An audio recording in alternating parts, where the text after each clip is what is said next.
Hi, it's Christian with SaunaKits.com, the #1 sauna store on Trustpilot, and we've helped thousands of customers experience the benefits of sauna at home, and hundreds of those customers have chosen the SaunaLife CL4G. When it comes to the SaunaLife Cube saunas, the most often asked question from customers is, what is the build process like? So lucky for you, we've just completed the build on a stunning SaunaLife CL4G right here in the SaunaKits.com showroom. So by the end of this video, you'll be able to see firsthand the assembly process from A to Z and avoid common mistakes that customers who don't watch this video are prone to make. And for those of you who may be looking for information on the CL3G or the CL5G instead, don't fret. The assembly process for these are very similar to the CL4G, so let's dive in. Before we get into the build, let's take a look at the final product and go over a few key details of the SaunaLife CL4G. The first thing you notice is its stunning full glass front featuring 8mm of tempered bronze glass. The exterior shell of the CL4G consists of thermospruce staves, which offers excellent weather resistance. Coupled with the asphalt shingle roof, the CL4G is designed to last. The interior utilizes thermoaspen materials for a silky smooth feel that remains cool to the touch. Overall, the CL4G is a perfect centerpiece for backyards with space constraints without sacrificing the premium materials and aesthetic found in the SaunaLife Cube sauna lineup. Now with all of that out of the way, let's get into the build. Your SaunaLife Cube arrives crated as shown and includes curbside delivery. The first thing that you'll want to do upon delivery is to inspect the outer packaging for any damage. If you do notice damage, please indicate this on the delivery sheet and contact us immediately. Your heater and accessories are located on top of the crate in the cardboard box, so be sure to unload those first. Now it's time to unpack the crate.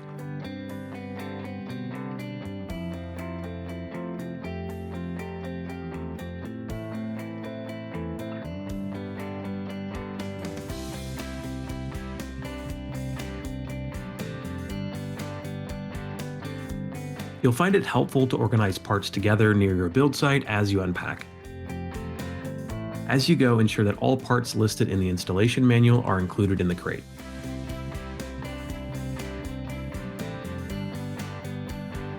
If you notice that you're missing a part or if any parts are damaged, please contact us immediately for replacement. Starting with the base, using the supplied 2x4s, create your frame according to the installation instructions. The important things to remember here is that your frame base should be even, so be sure to measure diagonal and make sure it's level. Ideally, your concrete pad, paver, or gravel base should already be level, but if you find yourself in a situation like us where you're installing on an existing concrete pad, you can use shims. Once you have the base frame finished, we'll start with the floor staves. In the kit are 3 staves that have notch cutouts in them. The stave with the holes is your center stave, and the other 2 notch staves are for the left and right final floorboards. Start with the center stave and install the drains.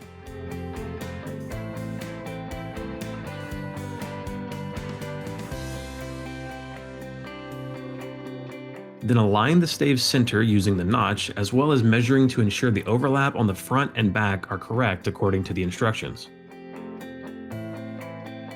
Once in place, drill into the base. We do recommend pre-drilling these holes for the floorboards to avoid splitting.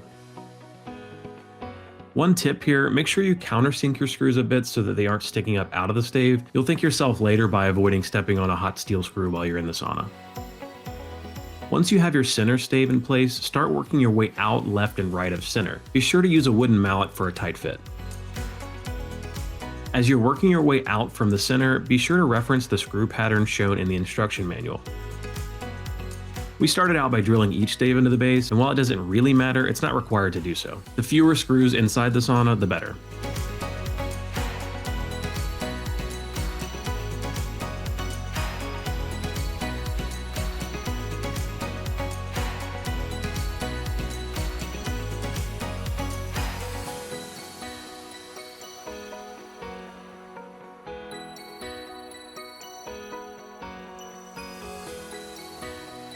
Once you reach the left and right edge of your base, utilize the remaining notch staves, checking your measurements to ensure the overlap is correct. Now that you have the floor staves in place, we're moving on to the rear wall assembly. Place the 2 rear wall panels together using the groove.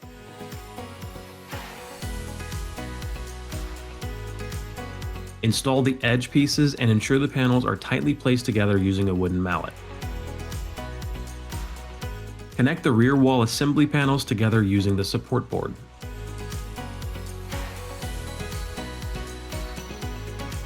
Now move it into the groove in the floor staves. Using the notch on the center board along with the center marking on the rear wall assembly, ensure the rear wall is centered.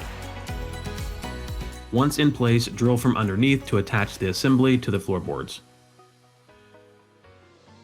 Now we'll assemble the front glass panel. Place the left and right panels near your build site and connect them using the center beams and L brackets. Each glass panel has a sticker indicating the inside for your reference, so be sure to take note of that when placing the panels together.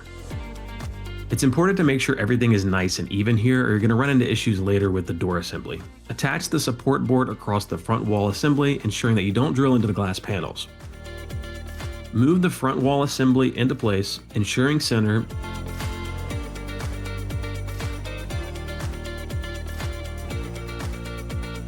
and affix from underneath the same as the rear wall assembly.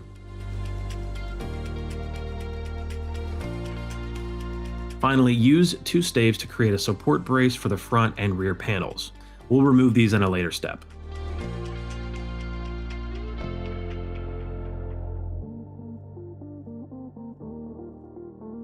Alright, so you can see it's starting to come together now. Starting at the floorboards, stack the staves one by one and drill them into your wall assemblies.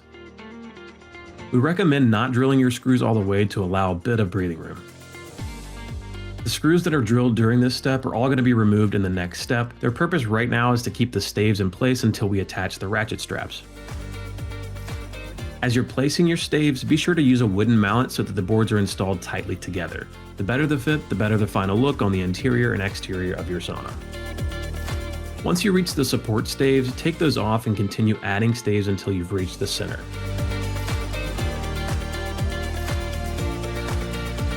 The final center stave is constructed using the assortment of smaller staves labeled DET6 and 6C through 6F. You'll want to piece these together to create a stave that is roughly 1/4 inch wider than the remaining gap. You may need to trim a piece with a skill saw, but we were able to do it without doing so. The instructions do say to screw the pieces together. We chose not to do this. However, as you can see, if one of your pieces has a knot, you run the risk of a piece breaking in half. This really isn't an issue as the roof is covered with shingles anyways, so we forced everything into the gap, ensuring that the stave pieces were as even as possible. Looking back, we would recommend joining these together as the instructions say to do. Now that you have all your staves in place, we'll attach the ratchet straps around the outside along the front and back edge of the staves.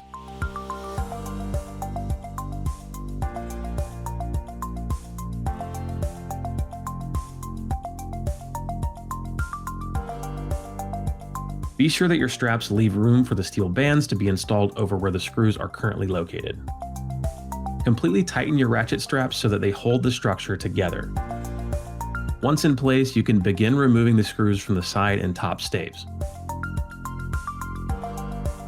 Once those screws are removed, install the steel bands next to the ratchet straps, ensuring that the steel band covers the holes left behind from the screws. Starting with either the front or the rear, connect the ends of the steel bands using the provided bolt and nuts. Don't completely tighten the washers until you've installed both steel bands. Once in place, completely tighten the nuts. Using a ratchet with a pass-through socket head makes this go much faster. Placement of the ends and the bolts themselves is completely up to your preference, and we preferred lower to the ground. Next, we'll move inside. Start by removing the braces both from the rear and front panels.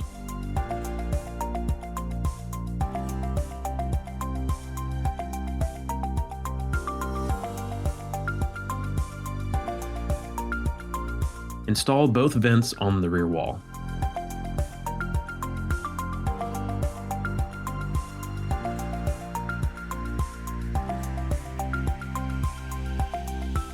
Starting with the bench supports, measure from the floor according to the instructions. Ensure level and mark.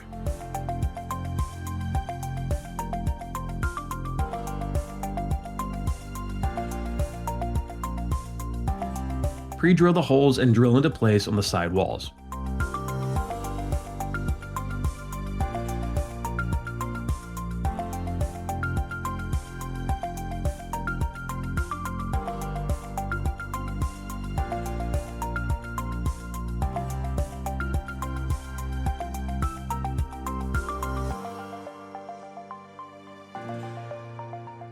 Move on to the footrest support following the same process. Reference the instructions for the exact placement.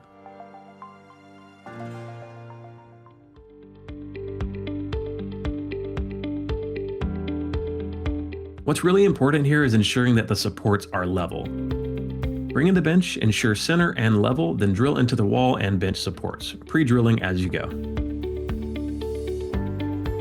Next, install the bench support brace, followed by the footrest, which is drilled into the support on the side wall and the bench support brace. Once that is in place, install the angled support brace for the footrest. Finally, install the backrest by placing it centered along the bench and attaching it to the rear wall. Now we're moving on to the door assembly. This can be the most complicated step and where we often get the most questions from customers during their build out. So be sure to follow along with these steps to avoid any issues.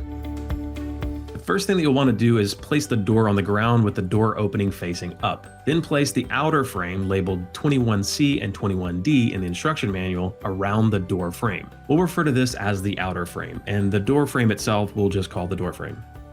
Ensuring the outer frame is perfectly square, drill it together as shown in the instructions. Do not attach the door frame to the outer frame just yet. Doing it this way allows us to move the entire frame and door assembly together in place and adjust everything all at once. Specifically, this allows us to install the door flush with the front panel. So that's what we'll do now. Move the door assembly into place with one person inside and one person outside. It's a bit tricky, so take your time.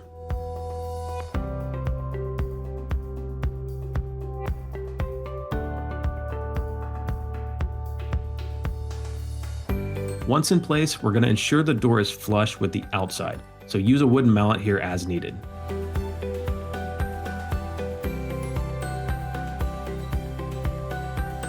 Our next step is to attach the outer frame to the front wall assembly. Ensuring everything is level as you go, attach the outer frame with the screws to the front panel.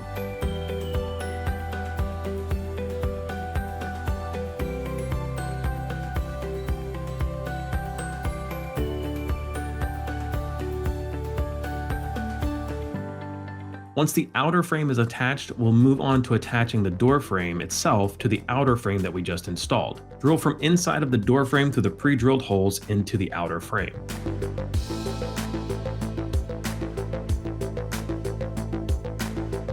Ensuring the door itself is completely flush with the front wall and level as you do this.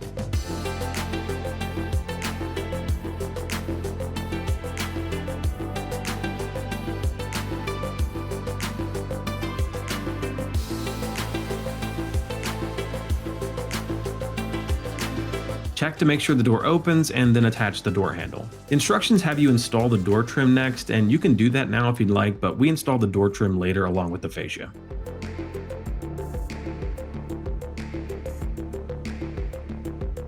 Next, install the heater mounting boards one by one, ensuring level as you go. You may find it helpful to lie these out on the ground to figure out the proper order before you install them. One important thing to note is to install your screws at a slight angle to avoid hitting the glass panel. You'll also want to install your heater guard here, but since this sauna is our display model, we won't have a functional heater, and so we chose to skip this step.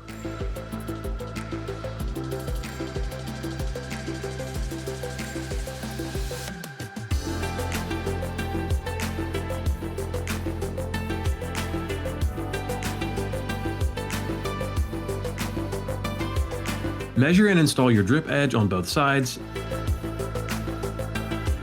Then start by rolling out the felt underlay across the roof. Overlap and do the same on the rear. Cut and trim the edges as you go. Moving on to the shingle roof. The instructions say to use the square shingles labeled DETN for the first set of shingles. However, since only 5 of these are included, we decided to cut a square edge from the shingles labeled DETO instead. Feel free to decide what you want to do based on your comfort level. Once the straight edge shingles are installed, move on to the shingles labeled DETO. Take note of the pattern shown in the instructions and install one by one, trimming as you go and using the leftover on the opposite side.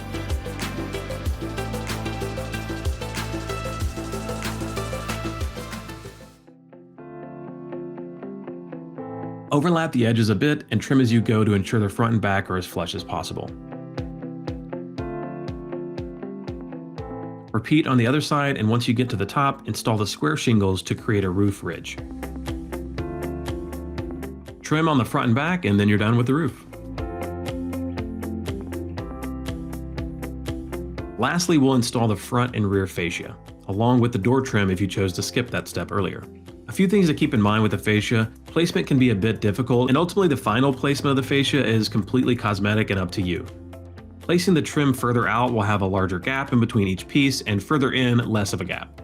We decided to place a shim in between each piece for the gap so that it was even, and we recommend only placing one screw into each piece until you have your final placement so that you can move it as needed. Once you're happy with the final placement, add 2 more screws to each piece. Speaking of the screws, the instructions state to use the metallic screws labeled H. We decided against this and instead used black screws that were included in the kit. You may not have enough to do so, but using the black screws looks a lot better. So there you have it. Congratulations, you've just completed your SaunaLife CL4G. Or maybe you're just exploring so that you know what you're getting yourself into before you purchase. If that's you, we'd love to help. Head over to SaunaKits.com where one of our experts are standing by to answer any additional questions you may have and provide you with the best pricing you'll find anywhere online for the SaunaLife CL4G. We'll see you in the next one.